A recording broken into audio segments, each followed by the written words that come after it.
हाल ही में बांग्लादेश के मुख्य सलाहकार मोहम्मद यूनुस ने चीनी राष्ट्रपति शी जिनपिंग से मुलाकात की और चीन में बैठे हुए राष्ट्रपति के साथ वहां पर भारत विरोधी बयान दिए हैं। भारत और बांग्लादेश की सीमा पर 3,446 करोड़ का माल लादे हुए 4,686 ट्रक कई दिनों से खड़े खड़े वहीं पर सड़ रहे हैं।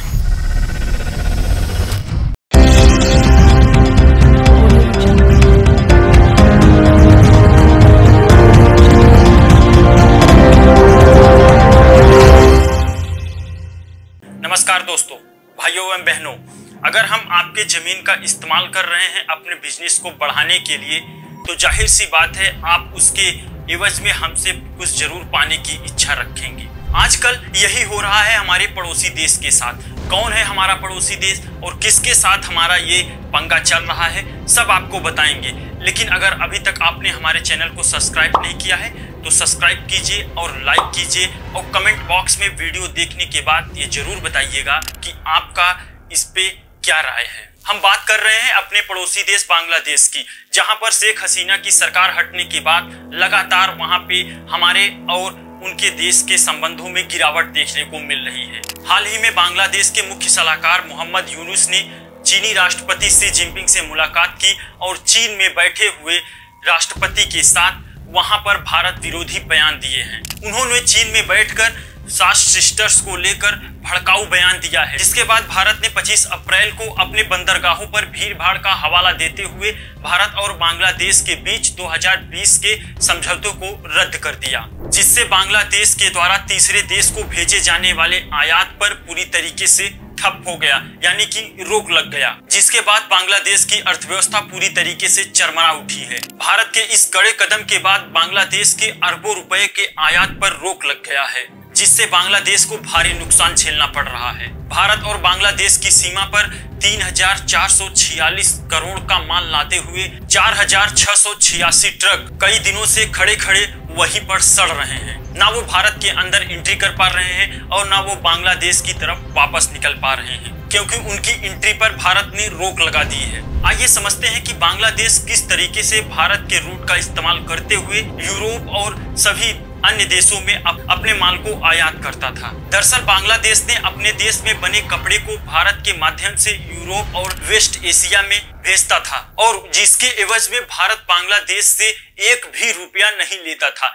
लेकिन बांग्लादेश ने यहाँ पर भारत के साथ गद्दारी की और चीन में जाकर मोहम्मद यूनुस ने भड़काऊ बयान दिए, जिसके बाद भारत ने कड़े एक्शन लिए हैं। लेकिन चीन में दिए भारत के खिलाफ बयान के बाद और पाकिस्तान से नजदीकियां बढ़ने के बाद भारत ने इसे पूरी तरीके से रोक दिया है। सबसे बड़ी बात यह है कि बांग्लादेश की अर्थव्यवस्था का 80% हिस्सा इसी माध्यम से आता है, जिसको भारत ने पूरी तरीके से रोक दिया है। उसके बाद बांग्लादेश ने 13 अप्रैल को अपने स्थल बंदरगाहों के जरिए भारत से जो धागे आयात किए जाते थे उस पर प्रतिबंध लगा दिया। एक रिपोर्ट के मुताबिक भारत ने 2024 में 1.6 बिलियन डॉलर के सूती धागों का आयात किया था और 85 मिलियन डॉलर का मानव निर्मित फाइबर धागों का निर्यात बांग्लादेश की इसी स्थल बंदरगाहों के जरिए किया करता था, जिस पर अब बांग्लादेश ने पूरी तरीके से रोक लगा दिया है। हालांकि भारत का कहना है कि ट्रांसशिपमेंट सुविधा बंद करने से पहले ही बांग्लादेश की अंतरिम सरकार ऐसे कदम उठा रही थी जिससे दोनों देशों के व्यापार संबंधों को नुकसान पहुंचा सकते थे। अगर हम व्यापार की बात करें तो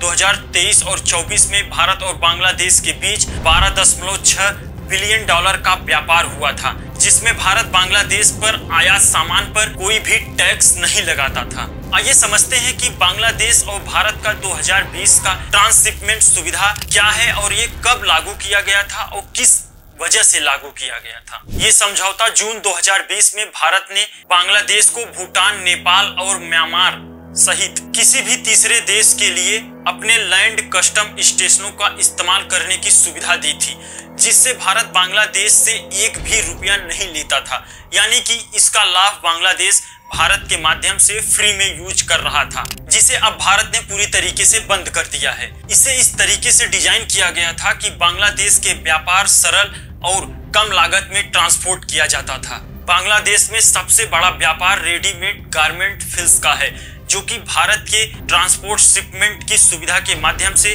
भारत के ट्रांसपोर्ट शिपमेंट का उपयोग करके ले जाया जाता था, जिससे बांग्लादेश के व्यापारी कम लागत में और जल्दी अपने सामान को आयात किया करते थे। इतना ही नहीं, भारत के बंदरगाहों के साथ साथ भारत के कई हवाई अड्डों का भी इस्तेमाल किया जाता था इनके सामान को आयात और निर्यात करने के लिए, जिससे बांग्लादेश के निर्यातकों को काफी लाभ होता था। यानी कि कम समय में किसी प्रोडक्ट को किसी तीसरे देश में जल्दी भेजा जा सकता था और उसकी कॉस्ट भी कम आती थी। अब आप सोच रहे होंगे कि बांग्लादेश अपने समुद्री सीमाओं या अपने हवाई अड्डों से अपने सामान को आयात और निर्यात क्यों नहीं कर सकता। जी हाँ, बांग्लादेश अपनी समुद्री सीमाओं से किसी भी प्रोडक्ट को, किसी भी सामान को आयात कर सकता है, लेकिन उसमें ज्यादा लागत और ज्यादा समय लगेगा, जिससे कोई तीसरे देश में उसके प्रोडक्ट को काफी महंगा खरीदना पड़ सकता है, जिसकी वजह से उसके आयात पर रोक लग सकती है और उन्हें काफी नुकसान झेलना पड़ सकता है।